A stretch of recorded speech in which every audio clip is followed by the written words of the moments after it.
Les amis, j'espère que vous allez bien. On se retrouve dans une petite vidéo aujourd'hui où je vais vous parler de 5 business à créer au Maroc. 5 business qui, selon moi, ont plein d'avenir devant eux. Mais jamais avant de faire un bon petit déj avec mon pote. Bon petit thé. Semen harcha, vous connaissez. Hop, petit jus d'orange, un peu de miel, un peu de pain. Voilà, il est 9 h. Il fait un peu gris, mais à midi, soleil pétant, vous allez voir. Allez, je me fais un petit déj et je vous reprends la vidéo. Bon, après ce petit déjeuner bien mérité, on va commencer la vidéo. Donc, selon moi, si tu veux t'expatrier au Maroc ou dans d'autres villes, d'ailleurs, aujourd'hui, pour moi, ce terme d'expatrié, il est plus vraiment valable. On va parler du terme immigré. Puisque quand des Marocains, Algériens, Tunisiens ou autres viennent en France, on parlait d'immigrés. Eh bien aujourd'hui, je trouve que le terme expatrié devrait être remplacé par le terme immigré. Puisque comme ces gens-là sont venus en France immigrer pour chercher une meilleure vie, eh bien aujourd'hui, nous sommes beaucoup à immigrer au Maroc, à Dubaï, à Bali, pour y chercher une meilleure qualité de vie. Donc je pense que le terme aujourd'hui qui devrait s'imposer, eh bien c'est le terme immigré, peu importe. Donc que tu viennes t'expatrier ou t'immigrer au Maroc, à Dubaï, à Marrakech, etc. ou autre, ou à Bali, à un moment donné, on a un petit peu tous le même parcours. C'est-à-dire que pendant un an, tu vas être un peu en phase de test, en phase de repérage, etc. Chill, je kiffe, ma nouvelle vie et tout, c'est top. Mais au bout d'un moment, il va falloir que tu fasses quelque chose. Il va falloir que tu trouves une activité. Sinon, aussi top la routine soit-elle, sport le matin, kiffance l'après-midi, découverte, etc. Au bout d'un moment, tu as ce besoin d'entreprendre et de faire quelque chose tout simplement. Donc c'est pour ça aujourd'hui que je te parle de 5 business qui selon moi sont très porteurs au Maroc et notamment à Marrakech. Alors, si tu viens t'expatrier, immigrer à Marrakech, ben, je te conseille de venir en tant qu'entrepreneur. Voilà, d'être ton propre patron. Si tu viens en tant que salarié, bien effectivement, ça peut être dur. Pourquoi? Parce que les salaires ici vont être inférieurs à ceux que tu as connus en France, sauf si tu as un poste très qualifié. J'ai envie de te dire cuisinier vraiment étoilé au guide Michelin, où il va y avoir ici de la demande, de très très grands restaurants. Tu n'auras aucun problème à trouver du travail avec un salaire décent. Très grand directeur d'hôtel, etc. Mais si c'est un emploi, j'ai envie de te dire, qui n'a pas de compétences particulières, ça va être compliqué. Donc c'est pour ça que je te conseille de venir en tant qu'entrepreneur. Voilà. Donc aujourd'hui, je vais te parler de 5 business qui, selon moi, sont porteurs. On va commencer par le premier. C'est un business que j'ai moi-même expérimenté et ça a été une demande naturelle qui m'a fait évoluer vers ce business. C'est une demande qui émanait de nos clients et c'était la location de voitures. En effet, les gens qui venaient, nos clients à l'agence immobilière et qui achetaient, réservaient une villa ou autre, à un moment nous demandaient « Est-ce que vous avez une voiture disponible ?» Et on n'en avait pas, on passait par un prestataire. Et à un moment, on s'est dit « Bah écoute, on s'est regardé tous les trois, on s'est dit on peut le faire seul. » Et il s'avère que dans la rue où j'ai mon agence, eh bien, une société de location de voitures était à vendre. Alors, pourquoi on a décidé d'acheter la société de location de voitures? Donc, je vais te donner tous les chiffres, etc. Et je vais te dire ce que j'en pense. Pourquoi on a décidé de l'acheter? Parce que si on la faisait nous-mêmes, eh bien, il fallait attendre un certain temps, il fallait l'obtention des agréments, etc. Pour créer une société de location de voitures, il faut au minimum 5 voitures. Et il faut un bureau, il faut demander les agréments et tout. Et ça prenait énormément de temps. Et là, du coup, on avait une société qu'on pouvait racheter de suite, qui avait déjà tous les agréments, etc., qui avait le bureau, mais qui n'avait aucune voiture. On a donc racheté cette société de location de voitures. Et je te dirai après les budgets, pourquoi, comment, et on l'a vendu. Et je te dirai pourquoi également je l'ai vendu. Donc on a racheté cette société de location de voitures, voilà, 10 000 € avec les agréments. À la suite de ça, on a été commander 5 voitures chez Renault en leasing. C'est un leasing sur 3 ans, alors sans intérêt. En fait, c'est compris, c'est une marge commerciale, c'est compris dans le premier loyer que tu donnes, etc. Voilà, je ne vais pas rentrer dans tous les chiffres, mais c'est juste pour te donner une idée avec un budget. Si toi, tu veux venir t'expatrier et faire ce business, est-ce que ça peut te correspondre si tu es seul ou en famille? Je pense que si tu es tout seul, ça peut te correspondre. En famille, il faudra certainement plus de voitures ou alors ça peut être un peu plus compliqué. Mais je te donne des chiffres et à toi de voir. Donc on a été commandé 5 voitures, 3 Clio et 2 Renault Mégane. Donc les dernières, 2 Renault Mégane boîte automatique et, 3 Clio boîte manuelle puisqu'il n'y avait plus de boîte automatique en ce temps-là.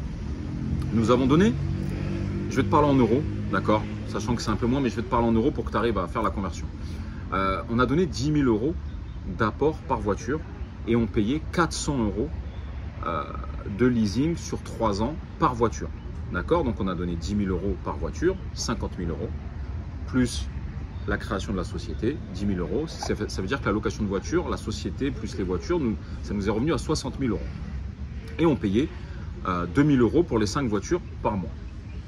À ça, il fallait que tu ajoutes l'assurance. L'assurance, on a payé en tout risque pour les 5 voitures 7 000 euros. Et à ça, il fallait que tu ajoutes le loyer du bureau, on payait 500 euros. Et un employé qu'on payait 500 euros. C'était dans la fourchette haute. Et en plus, il avait plein de petits avantages en nature. C'est-à-dire que lorsqu'une voiture n'était pas louée, ce qui était rare, il pouvait s'en servir. Et lorsqu'il y avait des arrivées tardives et des départs très tôt, donc les arrivées après 22 h et les départs à l'aéroport avant 8 h du matin, eh bien, il y avait un petit supplément de 200 dirhams, 20 euros, qu'on faisait payer et qui était uniquement pour lui. D'accord? Ce qui veut dire qu'il arrivait souvent à doubler son salaire, puisqu'ici, les arrivées à Marrakech et les départs, ça se fait souvent entre 22 h et 8 h du matin. D'accord? Donc finalement, il arrivait quasiment à doubler son salaire.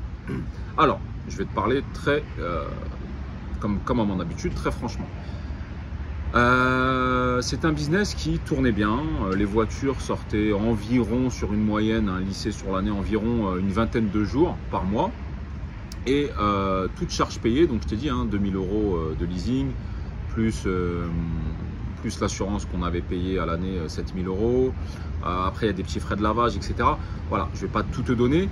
Mais une fois tout payé, salaire payé, etc., il restait net 2 000 euros par mois. 2 000 euros par mois, sachant que nous sommes 3 à l'agence. C'est pas ça vraiment qui nous faisait gagner de l'argent. Mais toi, tout seul, je pense que voilà, si tu viens avec un petit budget de 60 000 euros, bon, et que tu veux tenter une nouvelle vie et que tu as du temps, parce que ça demande du temps, et c'est d'ailleurs pour ça qu'on a vendu, c'est que ça demande du temps entre les péripéties, les accidents. On a eu 2 accidents, pas très graves, heureusement sans dommages corporels, mais avec une immobilisation de la voiture, le temps des réparations, et bien ça, ce n'est pas pris en compte par l'assurance. Donc il y a la caution du client qui est partie, mais ça ne prend pas en compte les jours d'immobilisation, donc ça c'était un peu compliqué. 2 accidents, on a parfois eu, alors que les voitures étaient neuves, des problèmes de clim, suite aux réparations des accidents. Voilà. Des pièces aussi souvent qu'on avait du mal à trouver ici. C'est donc aussi une idée de business que je vais te donner juste après. Voilà, du coup, après concertation, on a décidé de vendre et on a eu une opportunité où en fait on n'a pas perdu d'argent. Voilà, on a récupéré tout notre argent, l'acheteur a récupéré les voitures, il a gagné l'amortissement des voitures, à peu près un peu plus d'1 an qu'on avait amorti les voitures. Donc il a gagné ça, mais on a récupéré notre mise de départ. J'ai envie de te dire que si c'était un business voilà, où toi tu as du temps et que tu es tout seul, etc., et que tu as encore cette énergie, et que si tu peux avoir une quinzaine de voitures avec une organisation vraiment bétonnée, eh bien, je pense que c'est un business qui est rentable. Voilà, avec une organisation bétonnée. Un conseil que je te donnerais, c'est de ne pas faire de réservation, de pré-réservation en juillet-août, et vraiment de prendre les réservations, c'est-à-dire de ne pas pré-réserver. Pourquoi je te dis ça? Nous, l'erreur qu'on a fait, c'est que parfois on réservait 5 jours pour des gens en juillet, et ici, des fois en juillet, on avait des gens qui nous disaient je vous prends 3 semaines. Et du coup, on était embêtés parce qu'on avait bloqué pour des gens 5 jours. Donc voilà, à refaire juillet-août, je ne prendrai aucune réservation. Et il y a tellement de demandes juillet-août que je travaillerai directement sans réservation. Mais voilà, c'est un business que tu peux faire si tu viens seul. Et si tu viens en famille, voilà, je pense qu'il te faudrait un peu plus parce que seul, ça rapporte environ net, voilà, avec beaucoup de travail, 2 000 euros par mois, sans compter que les voitures s'amortissent et que au bout de 3 ans, eh bien, tu peux les vendre, puisque tu les auras fini de les payer, et en racheter des autres, et voilà, faire un roulement. Voilà. Donc ça, c'était pour le premier business. Le deuxième business que j'ai envie de te parler, eh bien, c'est... au début, je pensais que c'était temporaire, que c'était en vogue, mais là, je suis en train de me mettre dessus et je vais te mettre mon mail en commentaire, et s'il y a des investisseurs sérieux, pourquoi pas se rencontrer et voir pour faire un complexe de paddle. Alors, pourquoi je t'explique ça? Premièrement, parce qu'à chaque fois que je veux jouer ici, eh bien, c'est difficile de trouver un créneau. C'est vraiment souvent très full. Ça joue les mecs. Hein. Ils jouent 10 mai, tu joues 10 mai. Hein. On a bien joué, Marwan. Ça va, franchement. On a bien joué, nous.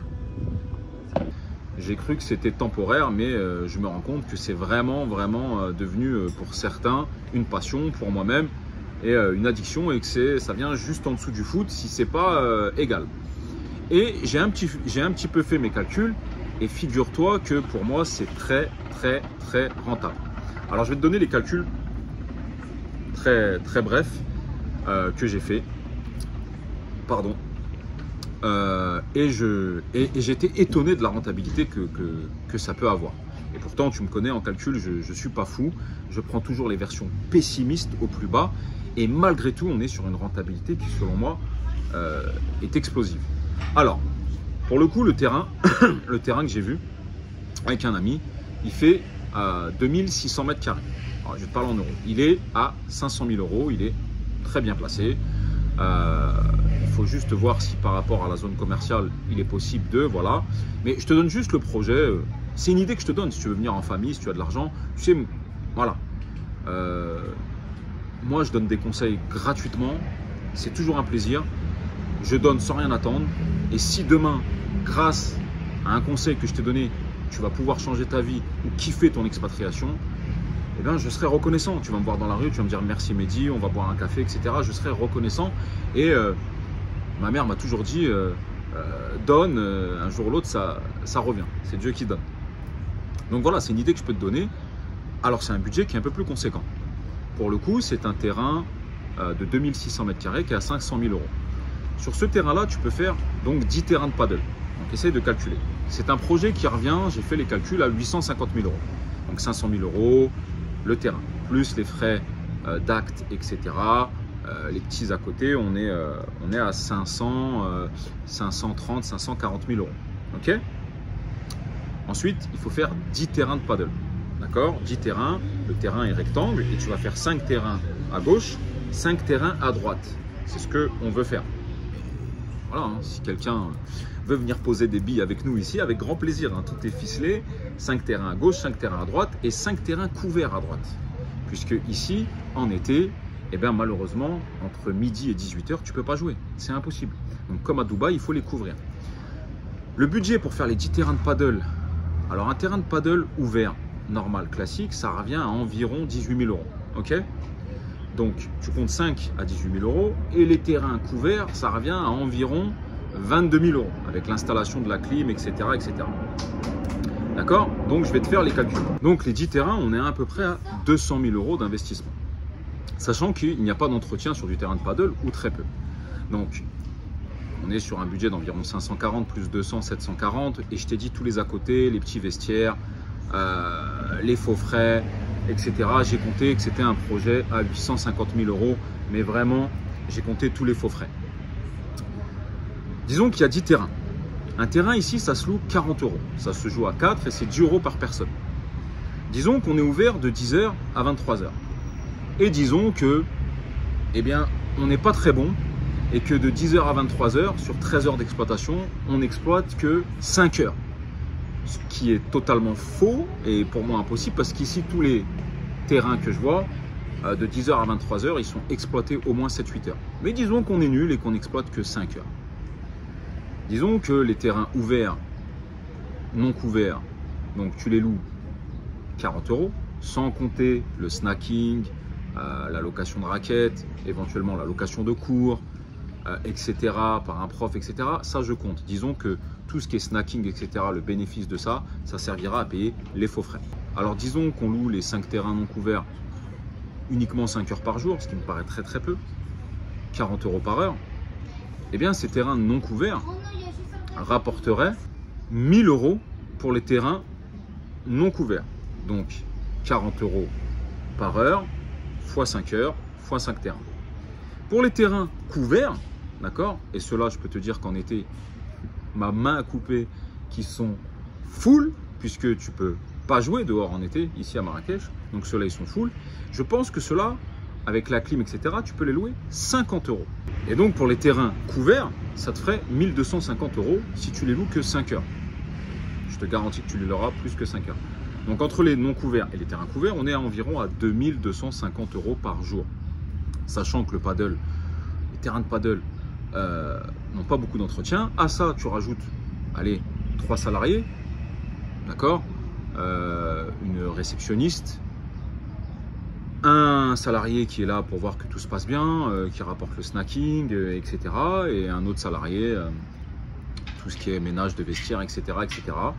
Voilà, ok, sachant que ces salariés, en général, allez, tu les payes entre 4 et 5 000 dirhams, entre 400 et 500 €. Voilà, je te reparle en euros. Ce qui veut dire qu'en charge salariale, tu vas en avoir pour 1500 € plus la CNSS, etc. Mais au début, tu as un dégrèvement, etc.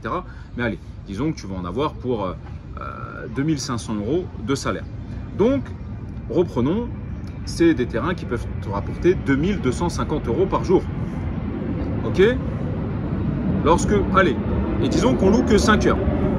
Et disons qu'on est nul et qu'on loue que, sur 31 jours, que 25 jours. Allez, on a vraiment une semaine où il n'y a personne, on est nul, je sais pas, ils veulent pas de nous. Eh bien, ça fait environ 56 250 € par mois. Je te compte pas le snacking, je te compte pas les à côté. Voilà, tu sais que j'aime bien te prendre les trucs bruts. À ça, on enlève les salaires que je t'ai dit. Donc, 1500 € plus la CNSS, environ 2200 €. D'accord, pour 3 salariés. Ce qui veut dire qu'il reste environ 54 000 €. Enlève encore, allez, 4 000 € d'à côté, d'électricité, etc. pour la clim, pour plein de choses. Sachant que ça, je t'ai dit, ça peut être payé par les faux frais. Ce qui veut dire qu'il reste 50 000 €. Et j'ai pris une version extrêmement pessimiste. Je te parle d'une exploitation de 10 heures à 23 heures pour des terrains. Et moi, je t'ai dit, on loue que 5 heures sur une exploitation possible de 13 heures. Sur 25 jours. Donc, on est vraiment, on est les plus nuls des paddles d'ici, quoi. Et bien, ça veut dire qu'il reste 50 000 €. Je t'ai dit que c'est un projet qui revient à 850 000 €. Et donc, ce qui te fait une rentabilité brute, et tu peux faire les calculs, à 70%. J'ai jamais vu ça dans l'immobilier. J'ai refait les calculs 14 fois multiplié par 8 fois 24. Et je me dis, mais dis, je suis pas fou quand même. Je sais compter, j'ai fait les calculs. Je le vois bien que 5 heures par jour, c'est pas possible. Je vais louer plus. J'ai un peu de réseau, je connais du beau monde. C'est pas possible. Et juste en faisant 5 heures par jour, en comptant que 25 jours sur 31, alors que je te dis ici c'est full, on est à 70% de rentable. Et j'ai pris les versions pessimistes. Donc tu vois, ça c'est un business. Si toi tu as le budget, tu dis c'est un budget qui tourne environ à 850 000, que tu peux faire. Je te le donne, comme on dit. Fils Abillah, si tu peux le faire, j'irai jouer chez toi. Moi tu me fais un cours gratuit. Mais tu vois, voilà, ça c'est un business très porteur. Et imaginons que ce soit temporaire, machin, ce qui, selon moi, va se pérenniser dans le temps, eh bien, tu as toujours la valeur du terrain. Ok, la valeur du terrain ne perd pas, au contraire, elle est en constante augmentation. Mais ça, pour moi, c'est un business hyper rentable. Voilà, donc c'est un budget d'environ 850 000 €. Ensuite, si tu veux qu'on parle d'un autre business, où on va arriver avec des budgets un peu plus conséquents, eh bien, c'est la promotion de villa. D'accord, mais la promotion de villa bien faite. Ok, je vais te mettre mon mail. Aujourd'hui, on fait du consulting pour vous aider dans votre programme de promotion de villa. On a des bureaux d'études, bureaux d'architectes. On peut vous dire attention avant de déposer vos permis. Ça risque de pas passer. Si on était vous, on ferait ça. Voilà, on fait du consulting pour vous aider à ce que vous ayez vos permis. Le plus important, hein, la RADEMA, l'ONE. La RADEMA, si tu veux, c'est l'EDF. L'ONE, l'agence urbaine, etc. Donc, on essaie de vous aider vraiment par rapport au groupement d'habitation, aux aménagements. Voilà, selon nous, ce qui passerait mieux. Voilà, selon nous, comment tu peux optimiser l'espace. Si on était toi, on ferait ça. Donc on fait du consulting et je te mets mon mail dans un commentaire épinglé. Et si tu veux, tu m'envoies un mail et selon ton projet, on t'enverra les créneaux qu'on a pour le consulting et le tarif. Parce que ça nous demande beaucoup de temps, mais par contre, ça vous fait gagner beaucoup d'argent. Et beaucoup de temps aussi. Alors, pour moi, pour la promotion de villa, idéalement, il faut faire un programme en autofinancement. Alors, comme beaucoup de gens ici, tu vas acheter un terrain d'1 hectare, 1 hectare 2, SD1 ou GH2, où tu vas pouvoir faire 10, maximum 10 en SD1 et GH2 peut-être jusqu'à 15. Ça dépend des terrains que tu voudras, des parcelles, etc. Au jour d'aujourd'hui, selon moi, des parcelles en dessous de 500 mètres carrés, c'est dur. Voilà, les gens ils cherchent plus. Le top c'est 1000, 750 ça fait vachement l'affaire. En dessous de 500 c'est compliqué. Voilà. Donc, tout ça c'est des choses qu'on pourra vous donner. Mais alors pour moi le top c'est d'être en autofinancement. C'est-à-dire que ton programme, eh bien, tu l'as en autofinancement tout seul. Ça va te permettre plein de choses. Premièrement, de ne pas négocier tes prix de vente, d'accord? Et de faire ton programme tranquillement, d'acheter ton terrain, d'avoir tes autorisations, de faire ta villa témoin et ensuite de monter tes villas petit à petit. Et tu es en autofinancement, donc tu n'es pas obligé de te brader sur les prix. Donc un programme comme ça en autofinancement, voilà, aujourd'hui un bon terrain, je ne te parle pas kilomètre 48, etc. Je te parle raisonnablement au maximum kilomètre 15. Il y a des routes qui sont un peu plus prestigieuses que d'autres. La route d'Amizmiz, Tahanout, Kourika, les routes de Fès, etc. un peu moins. Voilà, 1 hectare aujourd'hui c'est très cher. On est aux alentours des 500 000 euros, ok, avec les autorisations, les machins, ok. Tu vas entendre 400, 420, mais après il y a tout plein de petits faux frais et on va être aux alentours des 500 000 euros. Voilà.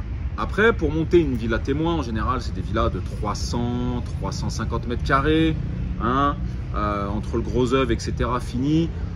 Voilà, tu vas t'en sortir entre 200 et 250 000 euros selon le matériel mis. Encore une fois, c'est variable. C'est très variable selon la qualité que tu vas mettre. Hein, voilà. Mais voilà, c'est en général, c'est ça. Donc, l'idée, c'est que si tu fais tes 10 villas, tu as ton budget pour tes 10 villas. Tu vas pouvoir tirer sur les prix hein, parce que tu vas en faire beaucoup, plus le prix du terrain et tout. Donc, l'idée, c'est que voilà, il faudrait que tu viennes au moins avec 3 millions d'euros pour faire ton programme de 10 villas en autofinancement. Mais sinon, tu peux fonctionner autrement et faire ton programme en achetant ton terrain, en faisant la VRD, hein, la route, d'accord, en faisant la VRD, donc c'est très important, la route, et ensuite faire la villa témoin, d'accord, et ensuite vendre par rapport à cette villa témoin sur plan. Ça aussi, tu peux faire ça. Et là, dans ce cas-là, c'est un budget réduit. Où là, avec 1 million d'euros, eh bien, tu vas pouvoir commencer à faire un beau programme, acheter ton terrain, faire ta VRD, tes routes, voir après si tu dois faire la station d'épuration, si tu es au Total Égout, dans le groupement d'habitation, qu'est-ce que tu dois faire, une aire de jeu, etc. Tout ça, c'est des conseils, je t'ai dit, qu'on peut te donner en consulting. Je te mets l'adresse mail en commentaire épinglé. Mais il y en a qui fonctionnent comme ça, où ils achètent le terrain, ils montent la villa témoin, et ensuite ils vendent sur plan avec un cahier des charges, etc. Et tout est ficelé, etc. C'est aussi quelque chose de très rentable et en général, je te dis bien, c'est une estimation, eh bien tu vas pouvoir espérer gagner brut avant imposition entre 100 et 150 000 euros par villa. D'accord? Voilà, entre 100 et 150 000 euros. Disons qu'une villa va te revenir à 250 avec la parcelle de terrain divisée par 10, etc. 300. Tu vas pouvoir la vendre 450, les 350 mètres carrés, bien agencés, etc. Brut, c'est des estimations que je te donne. Attention ici, si tu achètes un terrain et tout, encore une fois, je te le dis, important de consulter nous ou quelqu'un d'autre. Important aussi le promoteur par lequel tu vas passer ou le constructeur. Attention, tu as dû entendre, ça peut devenir vite un cauchemar. Aujourd'hui, nous, on a l'expérience pour te dire avec quel promoteur on travaille, quel promoteur est sérieux, quel promoteur sur lequel nous n'irions pas. Parce que lorsqu'on entend une fois des choses, je veux bien. Lorsqu'on entend 10 fois ces mêmes choses, eh bien, je pense qu'il y a là réellement un réel souci. Encore une fois, ce n'est pas pour faire du bashing sur quelqu'un ou autre. C'est juste un conseil que je ne donne même pas sur Internet, que je donne en privé. Parce que nos clients, on veut qu'ils soient satisfaits. Voilà. Donc ça aussi, c'est un business très porteur au Maroc, la promotion de villa. Parce qu'aujourd'hui, on est encore sur une demande qui est supérieure à l'offre. une expansion avec le Morocco Mall, avec la Cannes, avec la Coupe du Monde, avec aussi le climat qui se passe en Occident où les gens cherchent une qualité de vie meilleure. Ce que mes parents ont fait pour aller en France, je le fais aujourd'hui pour rentrer en Afrique. Parce que je viens chercher une qualité de vie meilleure et c'est pour ça que je ne me considère pas expatrié, je me considère immigré. Voilà. Donc ça, c'est un projet, voilà. Il faut beaucoup plus de fonds. Après, il y a un autre projet aussi, mais je vais t'en parler très brièvement parce que la vidéo va être très longue. Je pense que si tu arrives aussi à faire un site un peu type Oscaro, où on peut trouver des pièces de voiture assez facilement, eh ben, ça peut être très très porteur. Si tu arrives à ficeler ça avec tout ce qui est le transport, douanier, etc. et que tu arrives à mettre ce business plan en place, eh ben, je pense que ça peut être très porteur parce qu'ici, on manque de certaines pièces de voiture. Récemment, j'ai dû changer un amortisseur alors que la voiture est quasiment neuve. C'est plus le Velar, mais passons. Et elle venait juste de plus être sous garantie. Eh ben, j'ai eu beaucoup de mal à le trouver. J'ai dû le faire venir de France. C'est un amortisseur piloté, etc. Et j'ai dû le faire venir de France. Voilà. Ensuite, il y a d'autres plans que je peux te donner, d'autres pistes à voir. Ici, on manque de magasins type Action, Primark. Peut-être voir pour une franchise Primark, Action, ou ce genre de choses ici. Je sais qu'on en manque. Alors, il y a la place des Mahfna, il y a plein de choses, mais je sais que beaucoup de femmes ici aujourd'hui, immigrées, expatriées, sont friandes de ce genre de magasins et il en manque. Même dans le Morocco Mall, ça va être des magasins de luxe et tout. Et on n'aura pas ce genre de magasin, tu sais, un peu bazar où on trouve vraiment de tout pour très peu cher. C'est peut-être une piste que tu peux explorer et avoir. Également, vous êtes beaucoup à me demander, ouais mais Mehdi, est-ce que tu penses que je peux ouvrir un restaurant? J'aimerais bien ouvrir un restaurant ou faire un salon de thé ou alors un salon d'esthétique, etc. Pourquoi pas? La concurrence, c'est déjà énorme. Il y a beaucoup de concurrence. Et là, ça demande beaucoup de personnel à gérer. Et la gestion du personnel au Maroc et partout dans le monde, je pense, c'est très compliqué. Si tu veux faire ça, je pense qu'il faut que tu mettes un directeur ou un responsable de salle ou autre que tu payes très bien, qui lui va avoir les compétences pour gérer le personnel. Par exemple, moi, je ne les ai pas. Je travaille avec ma belle-sœur, mon frère. Voilà, on se comprend, mais avec du personnel. Des fois, on a eu un peu de mal. Voilà, dans les process, dans machin, on a eu un peu de mal. Mais ce n'est pas eux qui ont forcément tort, ou moi, c'est juste que eh bien, il faut quelqu'un qui arrive à faire passer le message. Tu vois, par exemple, en Thaïlande, c'est pareil. J'ai des potes qui y sont.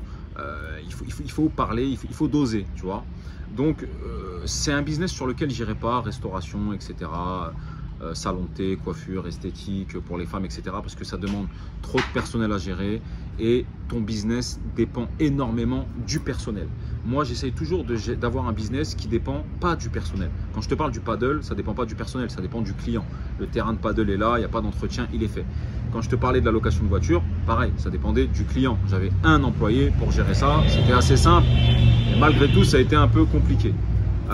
Quand je te parle de mon agence immobilière, ça dépend des clients et de nous, ça ne dépend pas vraiment de mon personnel.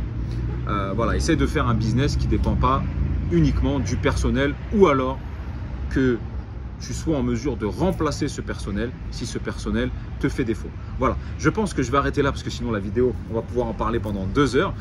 J'avais d'autres pistes à te donner, mais je les évoquerai peut-être un peu plus tard. Dans la prochaine vidéo, eh ben, on ouvre notre premier magasin de mobilier, mobilier de luxe, canapé, dressing, cuisine sur mesure, etc. C'est une idée de business que j'aurais pu te donner, mais je t'en parlerai plus en détail. Voilà, j'espère que tu te portes bien ainsi que ta famille. Si cette vidéo t'a plu, eh bien, un petit pouce, un like, un partage, ça fait toujours plaisir et ça me pousse à te faire d'autres vidéos. Je te mets le mail en bas si tu veux du consulting, toujours le numéro de Shaima si tu cherches un investissement immobilier ici et que tu penses à t'expatrier, t'immigrer ou autre et que tu veux faire un investissement pour de la résidence principale ou de l'investissement locatif. Je te mets toutes les coordonnées en bas. J'espère que cette vidéo t'a plu. Moi, je te souhaite une excellente journée et je te dis à très bientôt dans une prochaine vidéo. Ciao!